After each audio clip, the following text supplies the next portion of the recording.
Bom dia!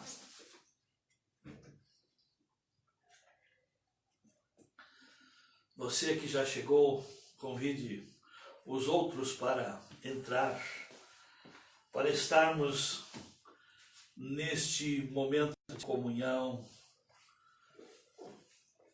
de aprendizado, de reflexão, também de saborear o chimarrão. Eu vou saborear o meu e vou continuar conversando também.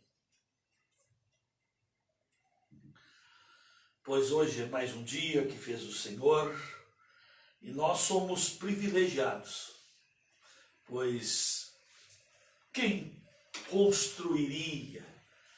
Me ajude, meus amigos atoas, porque não existe ateus, existe atoas.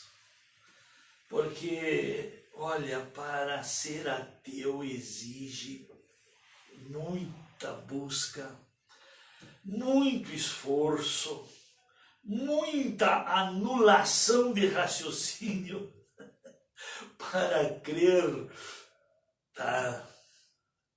Deixa eu contar uma história antes para quem chegou mais cedo, tá?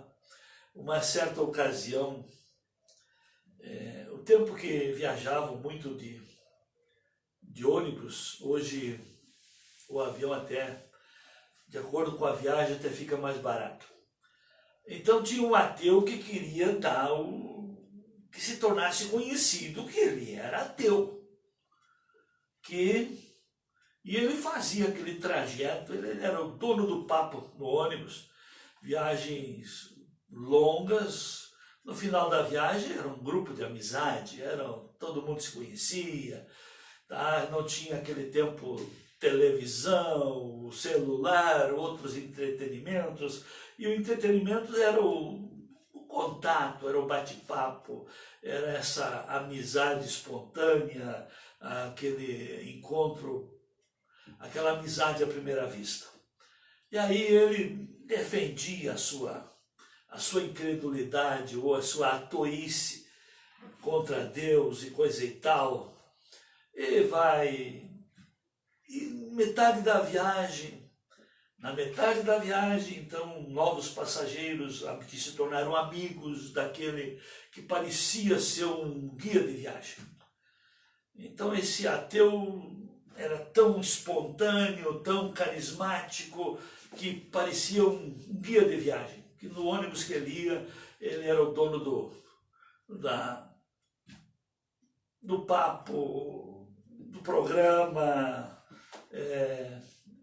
e falando tudo. Aí alguém perguntou: ô fulano, que hora mesmo nós vamos chegar lá no destino, no lugar que... Olha, se Deus quiser... O ateu. Se Deus quiser, nós sempre chegamos em tal horário. Porque ele fazia seguindo essa rota, essa trajetória. Pois é, tem que ter muito esforço para negar Deus. E mesmo assim, o inconsciente da pessoa, o interior da pessoa, tem uma partícula divina que não tem como a pessoa negar. A pessoa pode se esforçar. Assim também, muita gente se esforça para ser feliz com as ideologias, com essas invenções, com essas mudanças, com essas besteiras, com esses novos males que foram criados. Se esforça para ser feliz, mas lá no fundo não é feliz. Meu bom dia aos que chegaram. Mas continue insistindo, tá? Visite alguém, convide mais alguém. E se você também não é inscrito tá? Pode se inscrever para nós também ter um crédito maior nessas redes. Então, meus queridos, esse dia é um dia especial que fez o Senhor. Hoje é 9 de setembro, quarta-feira, dia da velocidade, dia do administrador e dia do médico veterinário.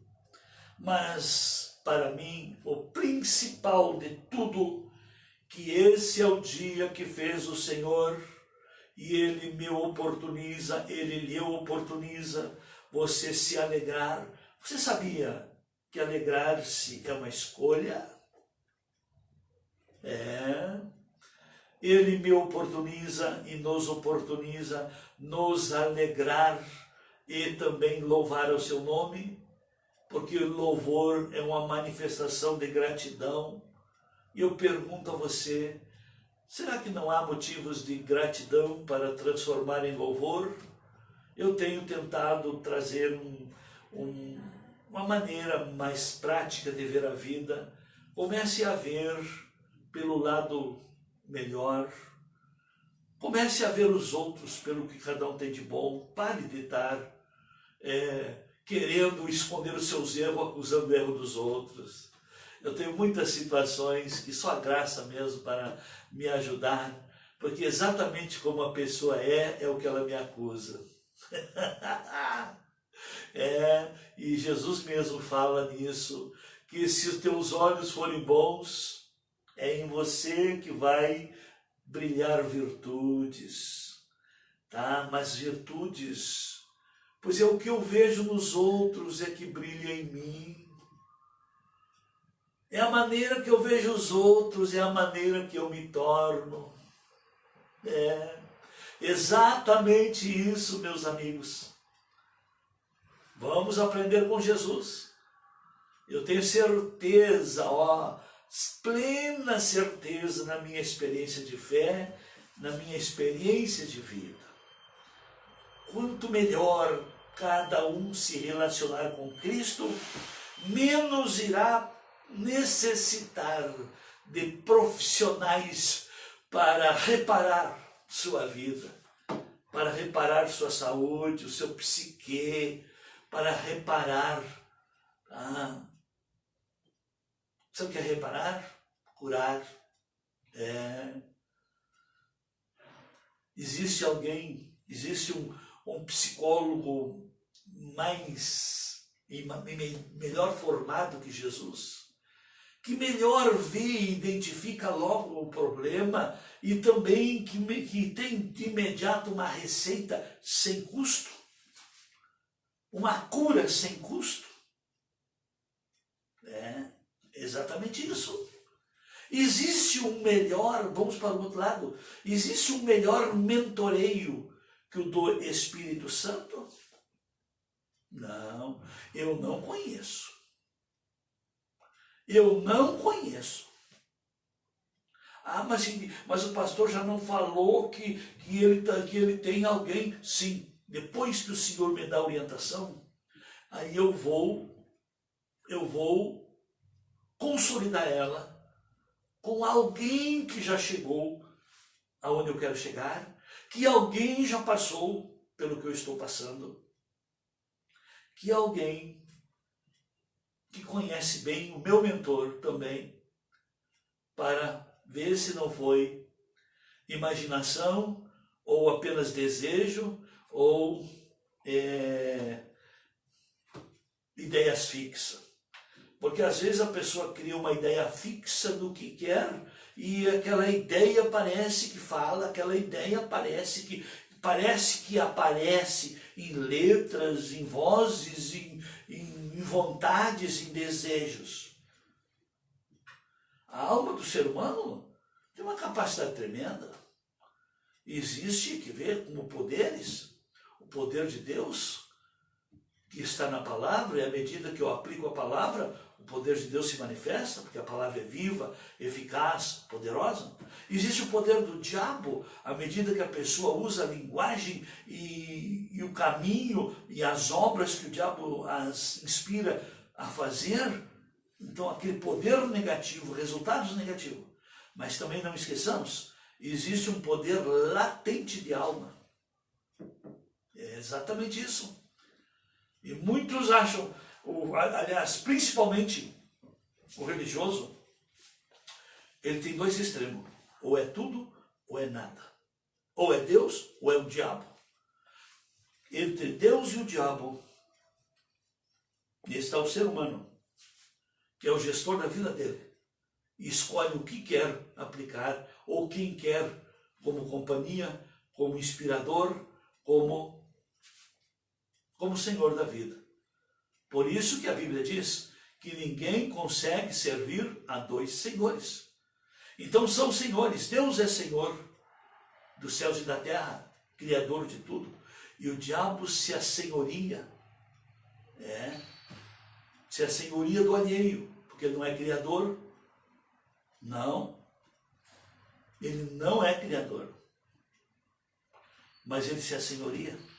Assim como nós vemos hoje na própria sociedade, os tipos de cidadãos que compõem a sociedade. Tem os cidadãos que construíram o que têm e o que são, com suor, com trabalho das mãos, com muita dedicação, obediência, e com o trabalho de suas mãos buscam, ganham o seu pão. Mas também tem cidadãos que querem viver do que é alheio, do alheio, ou que quer viver na dependência dos outros, ou se acha tão certo. Essas ideias progressistas agora, com um novo nome, nova roupagem, que eles se acham tão sábios, que não, a terra é de todos, sim, mas aquele que não administra o que ganhou, que não valoriza as coisas, não tem crédito para liderar, para administrar e para ser um bom mordomo dela.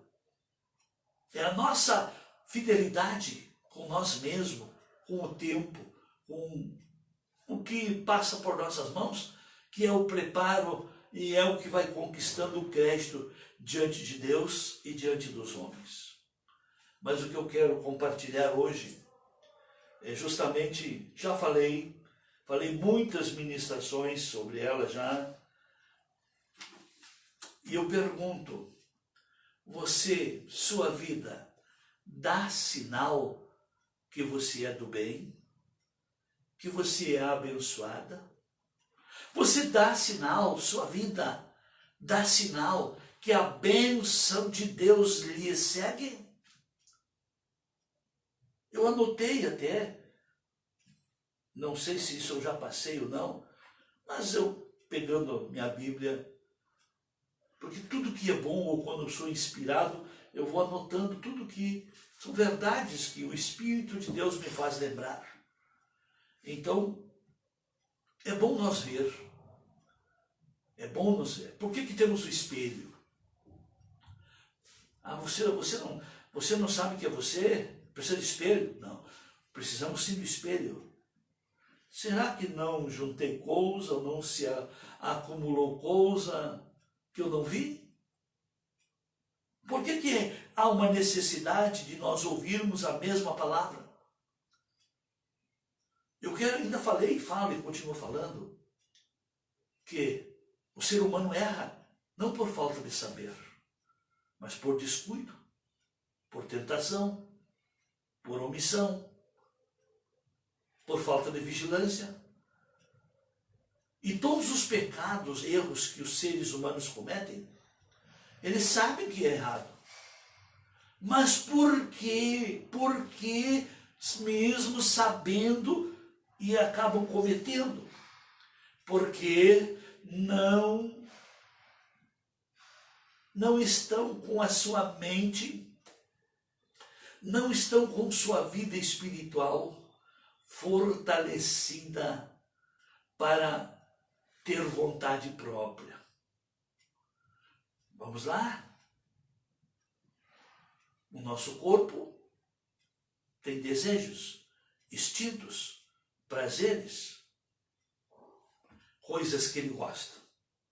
A nossa alma, a nossa faculdade, tem sonhos, imaginações, fantasias, tem projetos, tem muita coisa, tem vontade própria também. E o nosso espírito. Mas o que é o espírito? Ah, é a parte divina. O nosso espírito também anseia por Deus, tem vontade de Deus. O nosso espírito, quando ouve a palavra com respeito à vida eterna, com respeito a Deus, o amor de Deus, com respeito a Jesus, o Salvador, o Remidor, com respeito ao Espírito Santo, o ajudador, o mestre, o paráclito, o mentor, o intercessor. O teu espírito não tem desejo? Quantas e quantas vezes nós num culto, está tão boa a presença de Deus, que o nosso desejo é que aquele culto continue, que daquele culto a gente pudesse ir para a eternidade.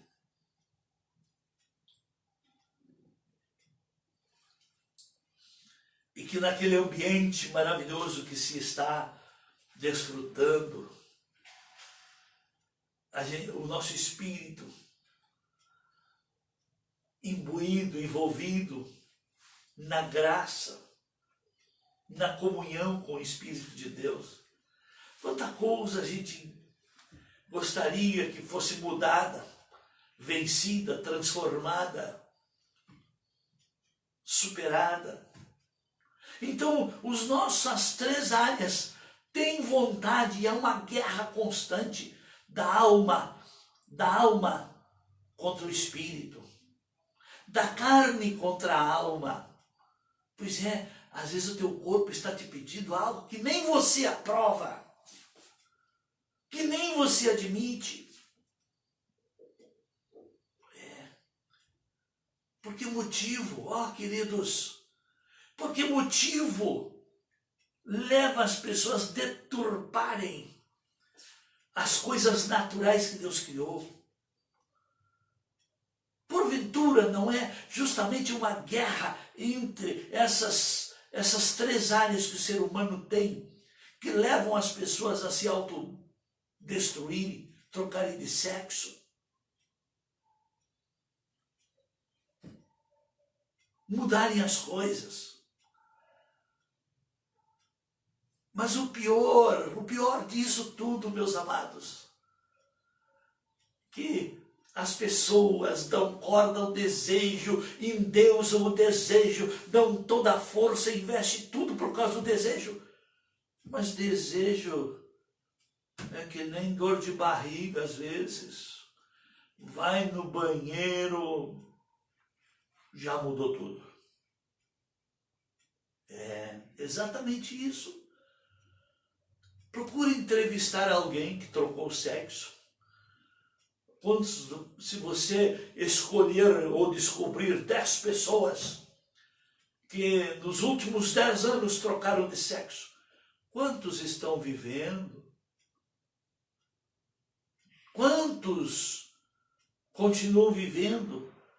Quando viram a burrada que fizeram, desistem de viver. Estas verdades não é posto na mídia. Esta realidade, a mídia não quer informar. Porque aí se ela informa que depois que a pessoa cai em si, não tem como voltar atrás. Se arrependem ou ficam tão revoltadas ou desesperançadas ou desgraçadas que interrompem de viver.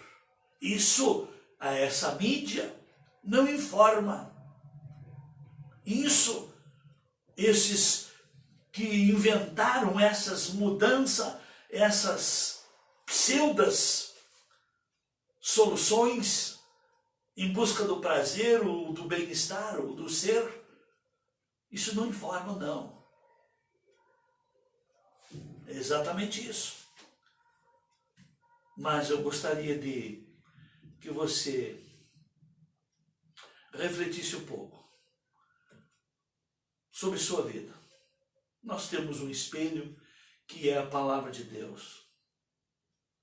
Nós temos um mentor que é o Espírito Santo. Nós temos o amor de Deus que é derramado em nossos corações.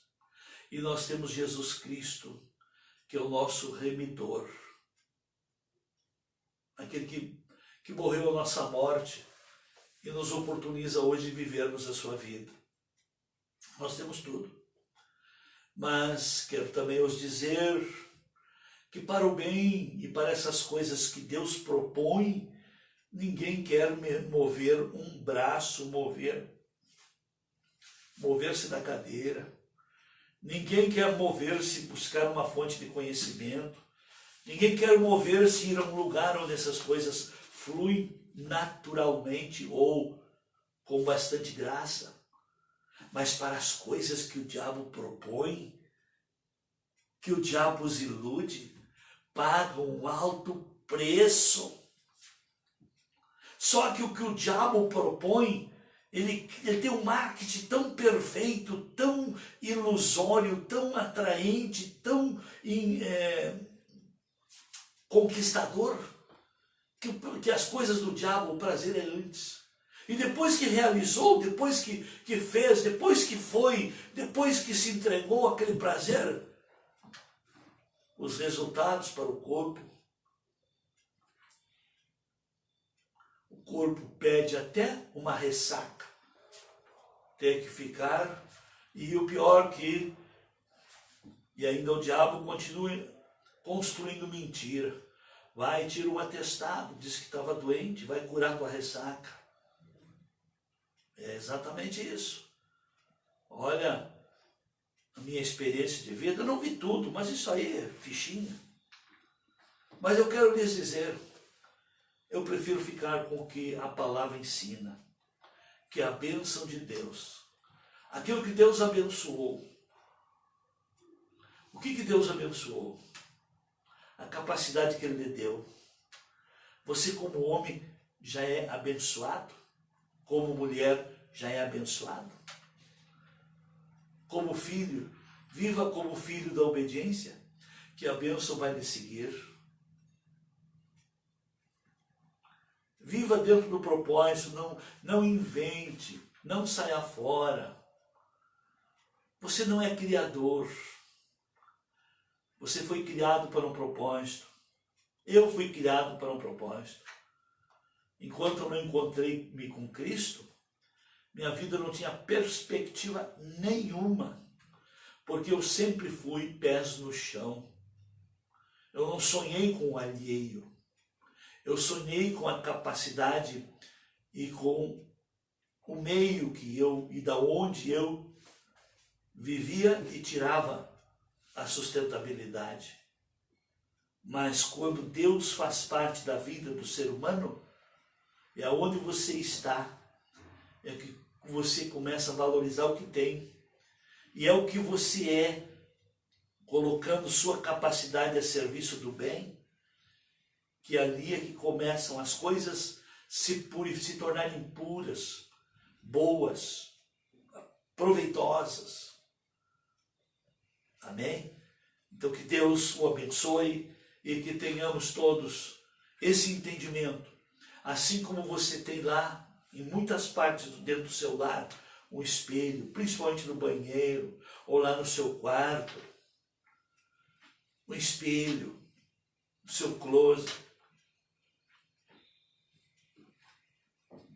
Aquele é o espelho da sua face, o espelho do seu corpo. Mas nós temos a palavra de Deus, que é o espelho para a nossa alma, é o espelho para o nosso espírito, é um espelho para a vida, e é no espelho da palavra que nós encontramos um melhor preparo para a vida. Tenha o hábito de se ver na palavra, porque muitas pessoas que não se veem na palavra, ela vê ela nos erros dos outros. Ou melhor, o erro que ela tem e que ela comete é o que ela transporta para a vida dos outros. É exatamente isso. Mas para hoje, isso que já foi falado já serve. E convido você, hoje estaremos no nosso culto à noite, comemorando já 32 anos de ministério. Você faz parte, e se você quer conhecer, estamos aí. Estaremos transmitindo ao vivo. Então, hoje, estarei contando como tudo começou. Amanhã, com números de pessoas limitados, estaremos também mostrando que uma visão dada por Deus tem espaço para todos louvarem e adorarem. Então amanhã você poderá estar assistindo aqui, o ingresso é social, 2 quilos de alimento. E você pode ver que, em vez de usar o corpo, a dança, artes, para o diabo, você pode ver e fazer que há espaço para que toda a capacidade do ser humano possa se transformar em cultura do reino, ou já é cultura do reino, mas em um culto a Deus. E na sexta-feira, às 19 horas também, continuaremos no sábado com os nossos jovens e domingo de manhã às 8, à tarde às 16 horas e às 19. E dessa maneira, e nesse lugar, e com o que Deus dá e deu para esse lugar, vem um bom preparo para a vida. Valorize. Se não está satisfeito com a sua vida, repense, reflita. O que você está dando? Aonde você tem ido para que o seu espírito também seja alimentado? Falei, tanto o corpo tem desejos, a alma tem desejos, o espírito também. E o pior, que aquele que você dá mais atenção é o que manda nos outros. E o pior, que entre corpo, alma e espírito, o que mais vale é o espírito, porque o espírito é a partícula divina e não morre. Terá vida eterna ou sofrimento eterno. O corpo morre. A alma, ela precisa do corpo como veículo. E a hora que perde o veículo, que é o corpo, tá? Ela também não pode fazer mais nada. Ela continua existindo, mas sem campo de ação. Mas o espírito é a parte de Deus, é a natureza divina. E a natureza divina é eterna. Deus abençoe. Até amanhã, nesse mesmo horário.